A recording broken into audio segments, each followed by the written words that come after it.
హరీష్ రావు గారు మళ్ళీ తీసుకో హరీష్ రావు స్పీకర్ సార్ ఇప్పుడు ఒకసారి డిఎండి సార్ హరీష్ రావు గారు ప్లీజ్ ప్లీజ్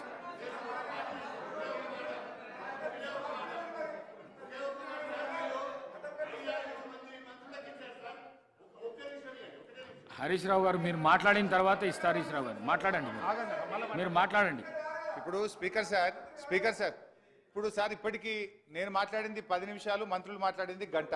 నేను ఎట్లా సార్ ఇట్లయితే గంట సేపు డిస్టర్బ్ చేస్తే నేను ఏం మాట్లాడాలి సార్? అధ్యక్ష గౌరవనీయులు వారు కూడా గంట మాట్లాడితే నాది ఎట్లయితే సార్? నా ఫ్లో దెబ్బతీయాలని ఒక కుట్ర జరుగుతుంటే వారు కూడా ఈ రాష్ట్రానికి ఉప ముఖ్యమంత్రి గారు గౌరవిస్తాం సార్. వేరే ఏదైనా టాపిక్ మీద మాట్లాడినప్పుడు నేను నన్ను ఇంట్లో మాటికి డిస్టర్బ్ చేస్తే నేను ఎట్లా మాట్లాడాలి సార్? అందులో ఆర్థిక శాఖ మంత్రి సరే సార్, మీ దయ ఏం చేస్తాం. అయితే అధ్యక్ష గౌరవనీయులు బట్టి విక్రమార్క గారు సభను తప్పుదో పట్టించే ప్రయత్నం చేసినారు. రెండు విషయాలు I want to clarify through you sir. విషయం ఏంటంటే మీరు అంటున్నారు మీరు 3000 ఎకరాలకు ఎందుకు ఇవ్వలేదని. మరి మీరేం చేసిన 8 సంవత్సరాలు?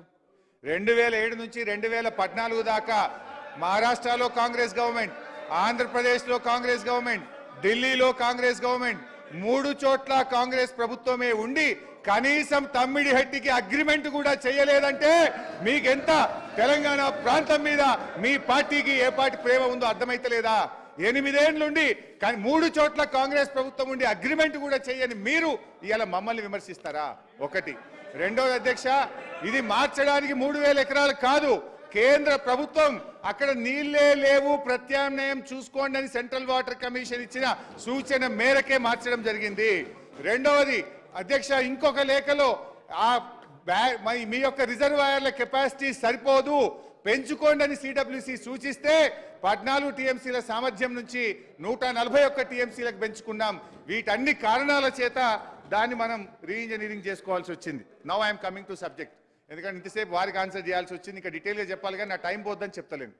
అధ్యక్ష ఇవాళ విషయం ఏంటంటే అధ్యక్ష, ఇప్పుడు ఎవరు ఎంత చెప్పినా గౌరవనీయులు ఉత్తమన్న గారు మొన్న ఎక్కడో మాట్లాడుతూ అసలు ఉమ్మడి ఆంధ్రప్రదేశే చాలా బాగుండే, అప్పటికంటే తెలంగాణ రాష్ట్రంలో అన్యాయం జరిగిందనే విధంగా వారు స్టేట్మెంట్ ఇచ్చారు.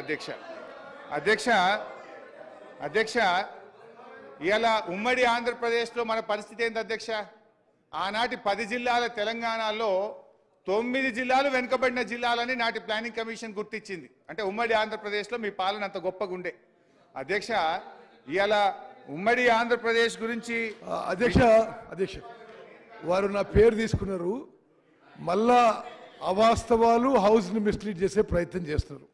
ఏమనంటే కృష్ణా నదీ జలాల ఉపయోగంలో ఉమ్మడి ఆంధ్రప్రదేశ్ కంటే తెలంగాణ ఏర్పాటైన తర్వాత ఎక్కువ కృష్ణా నదీ జలాలు దోపిడీకి గురవుతున్నాయి.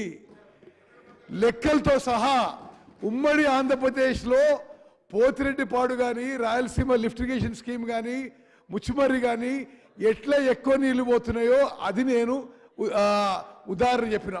అంటే ఉమ్మడి ఆంధ్రప్రదేశ్లో కృష్ణా నదీ జలాలు ఆంధ్రప్రదేశ్కి తక్కువ దోపిడీ అయినాయి, మీరు అధికారులు వచ్చినంత ఎక్కువ దోపిడీ అయినాయని మరి ఫిగర్స్తో సహా చెప్పడం జరిగింది. రెండో విషయం, ఉమ్మడి ఆంధ్రప్రదేశ్ కంటే ప్రత్యేక తెలంగాణ రాష్ట్రంలో ఇరిగేషన్ శాఖలో 100 రెట్లు ఎక్కువ కరప్షన్ జరిగిన విషయం నేను ఆన్ రికార్డ్ పనిచేస్తాను. అధ్యక్ష